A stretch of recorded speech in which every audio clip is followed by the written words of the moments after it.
યુવા પેઢીને નશાથી બચાવવા ડીજીપીનો સપાટ અમદાવાદ ગાંધીનગરમાં હુક્કા બાર પર એસએમસીના દરોડા ગુજરાતના ઇન્ચાર્જ ડીજીપી ડોક્ટર કે.એલ. રાવની સીધી સૂચનાથી સ્ટેટ મોનિટરિંગ સેલે અમદાવાદ અને ગાંધીનગર વિસ્તારમાં ચાલતા હુક્કા બાર પર અચાનક સ્પેશિયલ ડ્રાઈવ યોજવામાં આવી હતી। યુવા પેઢી નશાના રવાડે ચડવા માટે હુક્કા બારને પહેલું પગથિયું બનાવતી હોવાની બાબતને ગંભીરતાથી લઈ ડીજીપી રાવે આ કાર્યવાહી હાથ ધરાવી હતી। એસએમસીની અલગ અલગ ટીમોએ અમદાવાદ શહેર તથા ગાંધીનગરના એસજી હાઈવે વિસ્તારમાં આવેલા કાફેમાં એક સાથે દરોડા પાડ્યા હતા।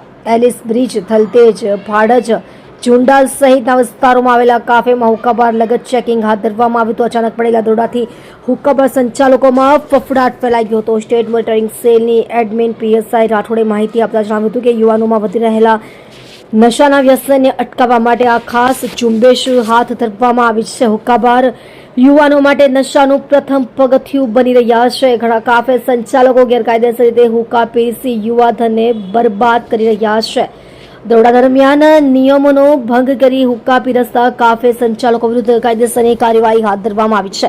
એસએમસી દ્વારા હુક્કા, ફ્લેવર, પાઇપ સહિતનો મુદ્દામાલ કબજે લઈ કાયદા મુજબ ગુનો નોંધવાની પ્રક્રિયા શરૂ કરાઈ છે। DGP doctor K L. રાવે સ્પષ્ટ સૂચના આપી છે કે રાજ્યમાં ક્યાંય પણ ગેરકાયદેસર હુક્કા બાર ચાલવા દેવામાં આવશે નહીં। In charge DGP doctor K L. રાવે જણાવ્યું હતું કે યુવા પેઢીને નશાથી દૂર રાખવી એ પોલીસની પ્રથમ પ્રાથમિકતા છે।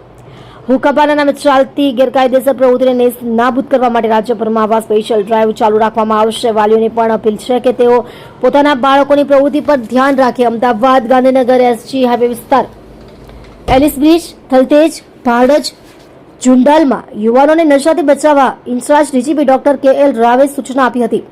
તમે જોઈ રહ્યા છો DNY ન્યૂઝ ચેનલ રમન કૌરની સાથે।